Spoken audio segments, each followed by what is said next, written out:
Hello, I'm Toycat, and one of my favourite things about Minecraft is the fact that sometimes you can be doing things entirely unrelated to the game, and you'll just have a wacky idea pop into your head that you absolutely know you have to make inside the game the next time you pick it up. This is the inspiration behind so many of my weirdest things I've built in Minecraft, and it's something that happens to me so often that I have to sometimes just decide, no, this is going to take so many hours of my life, and people aren't even going to be able to appreciate it at the end because it will just look like something that was done in creative perhaps. And then that's when I thought to myself, wait a minute, why don't I take some of these ideas that I'm never going to do, which would be a boring idea by itself, right? Like, oh, how about I tell you about things I didn't do in Minecraft? But what if we take some of these really bad ideas I've had to reject, and what if we try to do them inside of Minecraft using its creative game mode? You'll notice we're in it right now, and you notice how I can test things like, oh, what if I made an entire house or tower out of just trapdoors? It's very easy to test in Minecraft using creative and commands, and it's something therefore I figured, why don't we test truly out, just how fun and great some of my weird ideas would look if we did them in Minecraft. So yeah, here are some of my very worst ideas in Minecraft,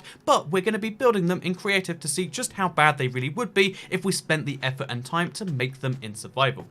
Because I'm sure I don't need to tell you that spending this amount of time crafting this many trapdoors would make you go a little bit crazy, and placing them would make you go even crazier, and the result would be something that people can't even really comprehend when they look at. It doesn't really look like anything, and it would just be like, yeah, why did you do that? Oh, it turns out you're slightly crazy. It all makes sense now. And along that same vein, let's move into the next thing that I'd love to do, but it would totally make me look crazy, because I have a great admiration for the Desert Temple. It was one of the first structures added to Minecraft after the full release of the game, and it's one of the first great structures in my opinion, because it did trick me when I first went in. It had that great thing of like, oh, you dig down and you get yourself some chests to you, but wait a minute, there's a pressure plate, it blows you up, and it teaches you a valuable lesson, which is don't trust Minecraft, it's a dangerous game I guess, but no, it actually taught you something valuable, and that's why I love this structure. And I've always thought to myself, wouldn't it be cool to remake it but way bigger? And that's why I've always wanted to make a desert temple but at 10 times scale. However, getting 10 times this amount of sandstone would be kind of tricky, right? But again, this is where the fill command comes in.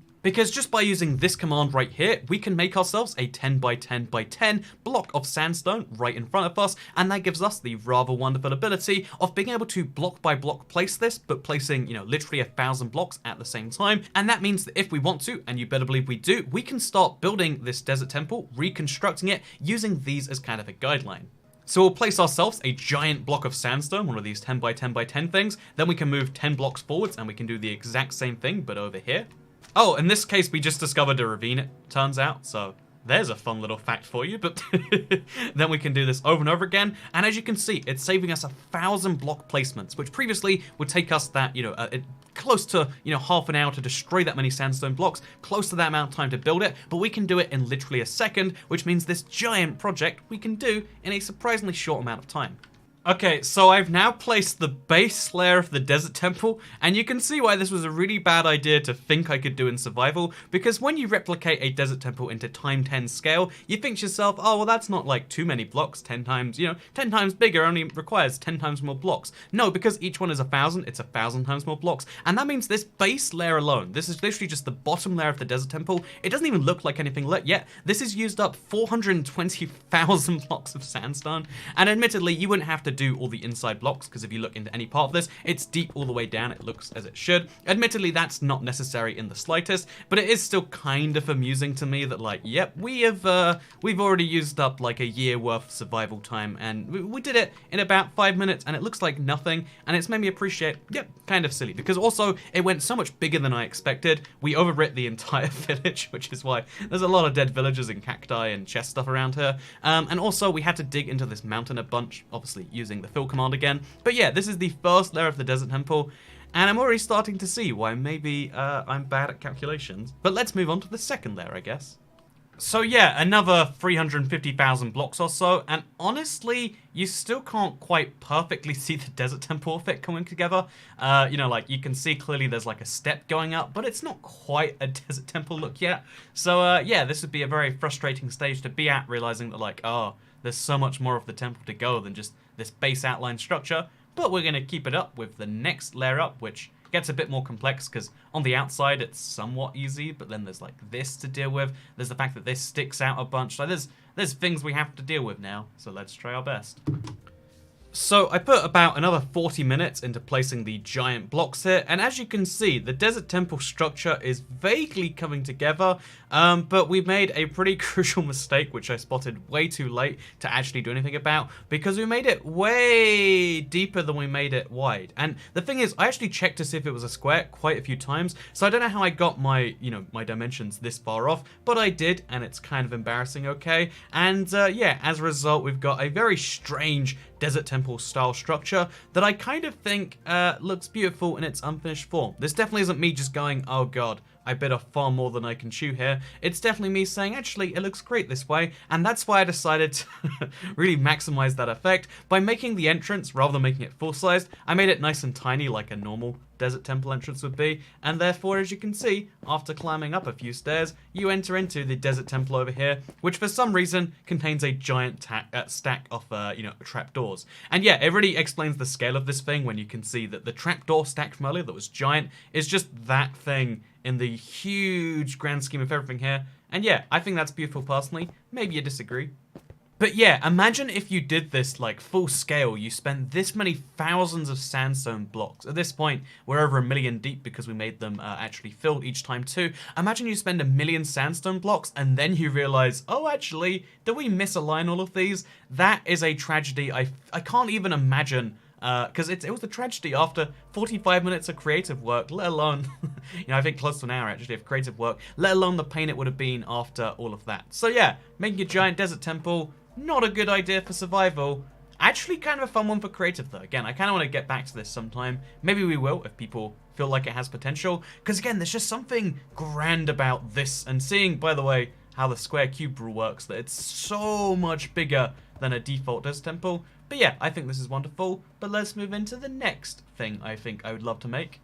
Because one of the things I've always loved in Minecraft is nether portals and the fact that they don't just have to be these boring squares. In fact, as of 1.7, so the update that changed the world, it changed the world in a lot of ways, but it also changed the world in a way that made nether portals much bigger, meaning that you could also, if you wanted to, add a layer in front of it and make it look like you made a nether portal which had a different shape or a different size. Again, there's something just lovely about it from this angle. It actually looks kind of interesting from the other one too, in my opinion, but there's something really cool about the fact that you can have nether portals look like they're custom sizes, and I've always wanted to do this to make like kind of a grid or checker pattern, and obviously the amount of obsidian it would take in survival is kind of ludicrous, so why don't we try it out here in creative first?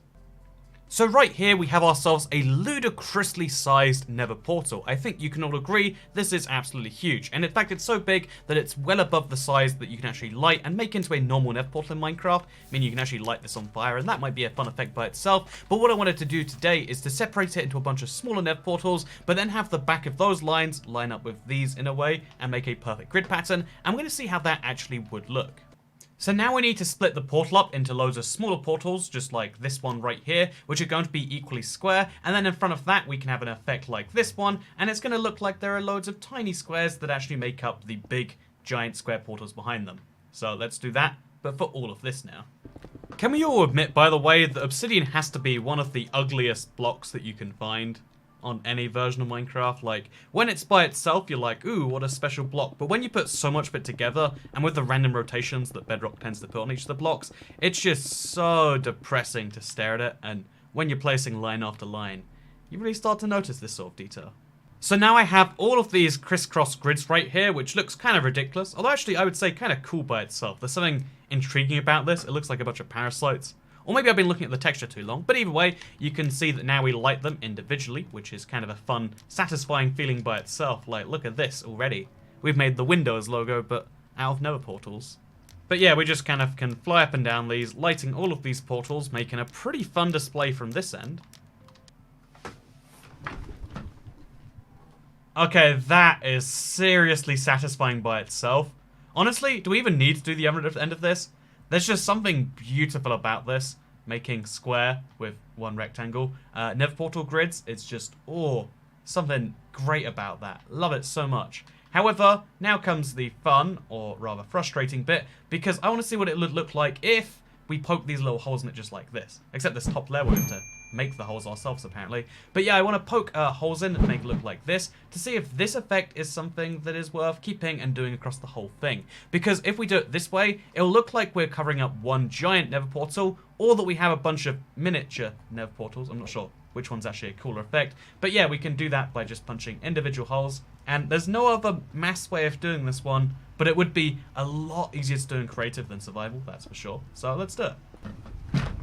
So I've been making a lot of mistakes while I've been going through here, because I've been trying to do it at speed, because, you know, when you do frustrating things, you make mistakes eventually. And one of the things I've learned from this is that you can actually place blocks on top of the nether portal if you want to. Like, you can use it as a thing to place on. So I can place a block here by placing it on the side of the nether portal, which is really, really weird. I'm pretty sure it's a creative only thing, because you can't break the portals like it's a thing of, like it's a block of glass in survival, but it's still very weird to see regardless. Also, in case you're curious about how the pattern is shaping up, pretty well so far.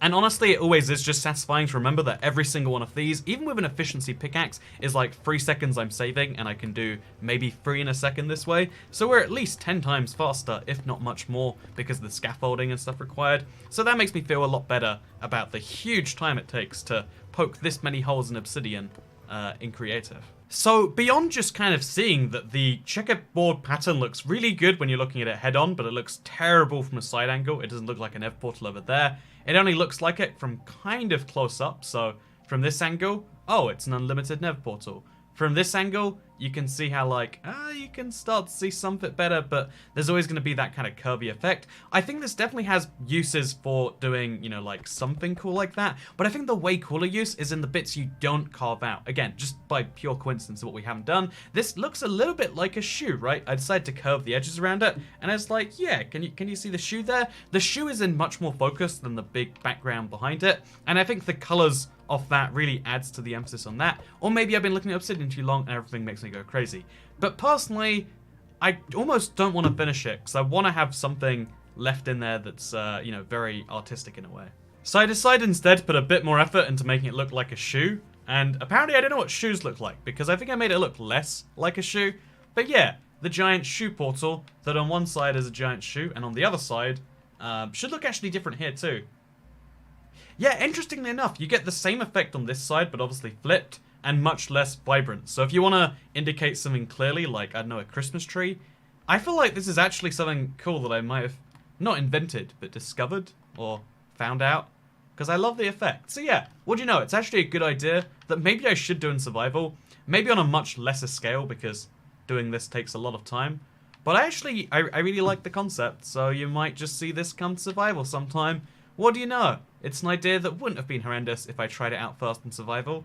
But let's head over to the nether, and let's talk about the next idea here. Because you know what? The thing about the nether in Minecraft is that you never come here enough. Haha. Terrible jokes aside, the nether is quite famous for its giant lava lakes, the most deadly feature, one could argue, because, you know, being killed by a ghast sucks, but you can get your stuff back. Being killed by a fire and wither combined slowly sucks, but there's a way to fight for your stuff back. But these endless lava lakes the game throws at you are really daunting, because they present the only threat that when you die, you lose your stuff permanently. And because they're everywhere, they make the nether quite an intimidating place. But this is the reason I've always thought it'd be really cool to take these lava lakes, which go on for seemingly endlessly, and to fill all of the lava into buckets, to replace all of the lava that exists right now with something else and drain it that way. Draining the nether sounds like an insane project, but what if it wasn't so insane? Or what if you could test it, perhaps using creative mode? And what do you know, there's a command for that. So if we use this command right here, air 0 place lava, every single bit of lava should be replaced by air, except we went a bit too low on our negative coordinate right here.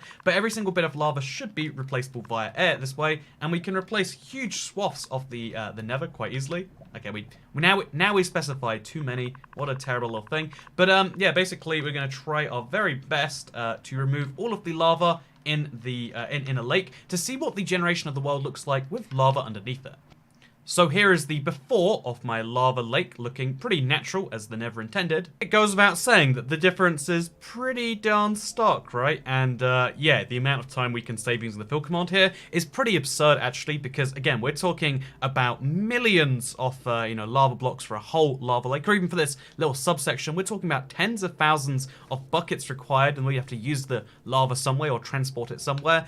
Even just filling it with sand would take, you know, 55,000 blocks of sand or somewhere much higher than that number, I imagine. And yeah, you can see the difference is pretty staggering. The biggest thing to me that I noticed, though, is that the ground is covered in more magma than I imagined, and also there is, of course, nether quartz here. I don't know why I didn't expect that previously, but it's still weird to see them all down there, and like, oh yeah, when you remove the lava from the nether, it just looks like weird, wonky cave generation with ugly cobblestone, which, if we're being real, that is what the nether is, right? It's weird, ugly cave generation with netherrack instead of cobblestone, and with one of the most valuable ores in the game, and some magma, and also soul sand too, because why not? And here's another thing I spotted just as a fun little aside. So I decided to, of course, cover or like make a wall out of glass just over here to like represent the end of where the project was being done. And when I was accidentally playing around commands, I made a mistake and I placed some glass going right through here. And I've noticed that like having glass go through your lava, which you could do quite easily if you use a lava resistance potion, this could be a really fun project by itself, because again, seeing through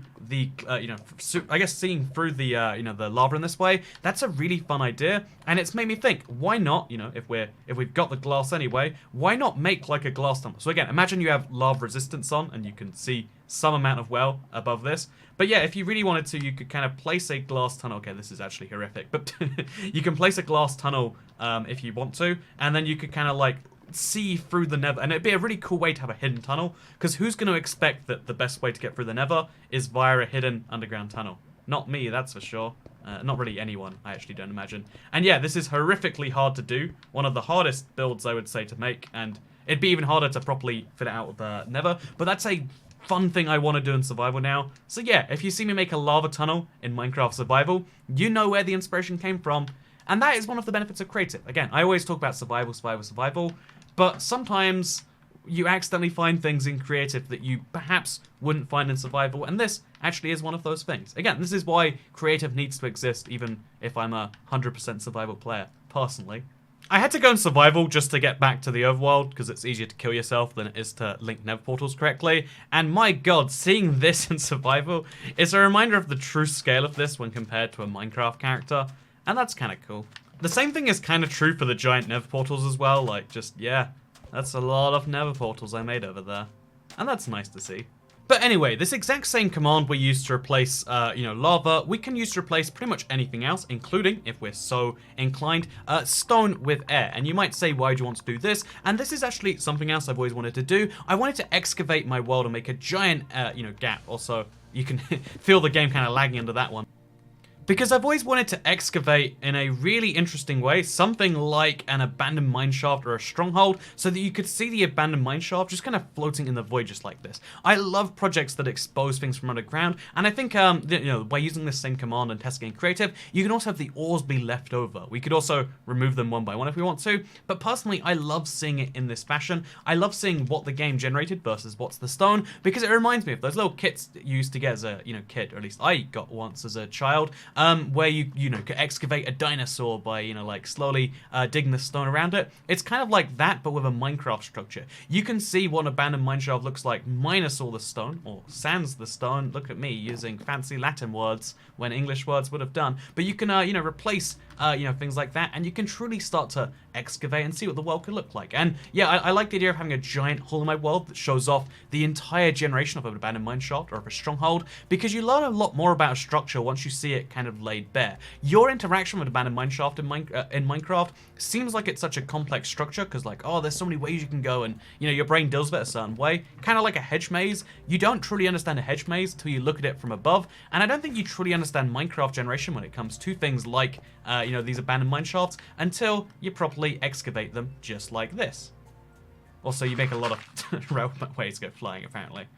But yeah, really high up on my list of things I'd love to do, but I know would be like a mega, week-long, 2-week-long, non-stop project, would be excavating an abandoned mineshaft, maybe a stronghold, maybe even like just digging a ravine out besides the ravine itself, except that would be way easier to do without having the ravine there originally. I know there's a lot of like kooky ideas of like, I'd love to turn them into bigger things, and I think this is going to be up there, because like, isn't there something impressive about seeing this huge, perfectly square gap where there's just an abandoned mineshaft floating out of it? It looks fake, and things looking fake is one of my favorite things in the world, because everything should look fake. Because if everything's fake, then nothing is fake, and then people who make fake things, yeah, that'll teach you how to live your lives. Anyway, so with that said, besides using the same technique for like excavating a stronghold, which is fun by itself, right? Or using it for replacing lava in the, the nether with, of course, like the air. You can do this pretty much any way you want to. If you really want to, for instance, what you can choose to do is replace all of the sand in a desert.